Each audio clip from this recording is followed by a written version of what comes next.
अस्सलाम वालेकुम। क्या हाल चाल है मेरे अजीज दोस्तों? मैं भी ठीक हूँ। मेरा आज का टॉपिक है नाशपाती। लेकिन वीडियो शुरू करने से पहले please like and subscribe my channel ज़ंबीले शुमाइल। शुरू करते हैं आज का टॉपिक, यानी कि नाशपाती। इसे अरबी में सफरेजल, अंग्रेजी में पेयर कहा जाता है। इसी का बीज बही दाना भी कहलाता है।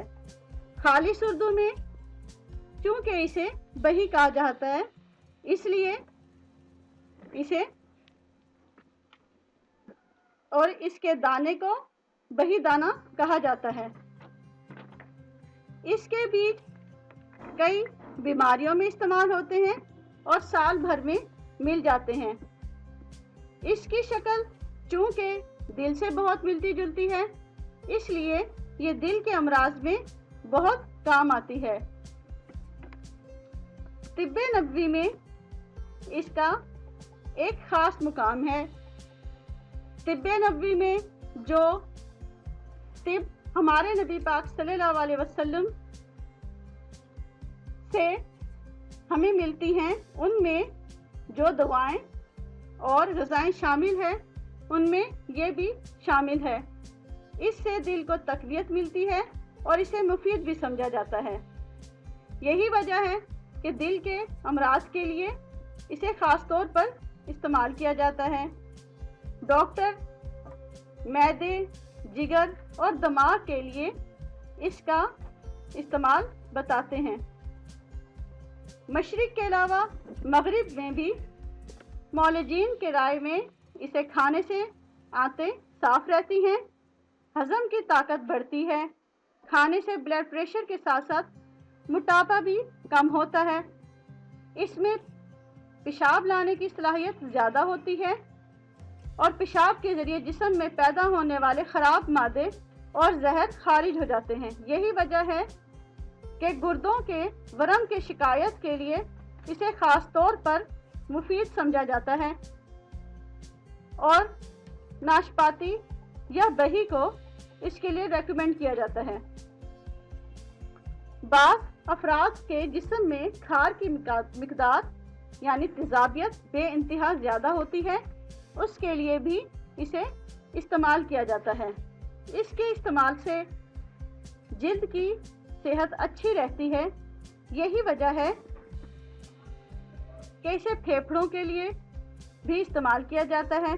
फेफड़ों पर वरम हो या फेफड़ों में पानी हो तो भी इसे इस्तेमाल किया जाता है।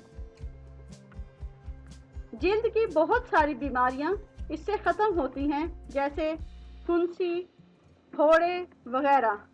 यही वजह है कि कदीम ज़माने में रूम की ख़वातीन इसे बहुत शौक़ से खाती थी।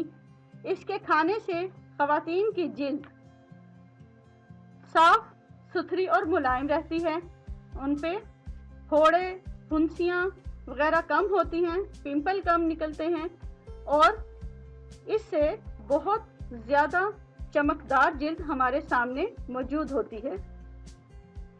वो लोग जिन्हें नज़ला ज़ुकाम की शिकायत रहती हो, नाक से रतूबत बहने की शिकायत होती हो या बहुत ज़्यादा पानी बहता हो, तो आप नाशपाती का इस्तेमाल कर इस पर काबू पा सकते हैं। इसके लिए आप नाशपाती को नमक, काली मिर्च के साथ खाएं तो इंशाल्लाह आपको इस बीमारी से निजात हासिल होगी।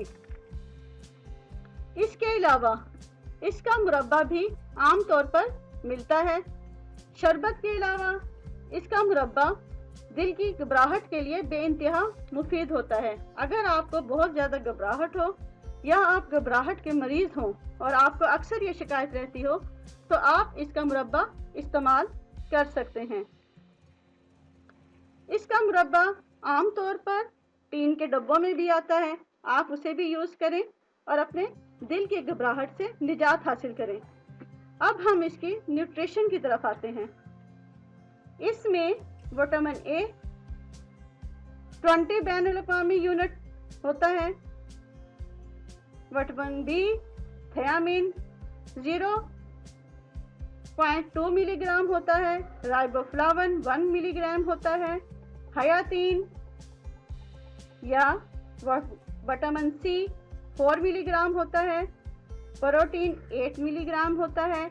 Calcium 13 milligram, folic acid 3 milligram, phosphorus 16 milligram, potassium 182 milligram पाए जाते हैं। उम्मीद करती हूँ कि आपको मेरा आज का टॉपिक यानी कि नाशपाती पसंद आया होगा और इंफॉर्मेटिव भी लगा होगा। अगर आपको मेरी ये वीडियो मुफीद लगी हो तो प्लीज़ लाइक करें, सब्सक्राइब करें और शेयर भी करें। ज़ंबील शुमाइल। शुक्रिया और अल्लाह हाफिज़।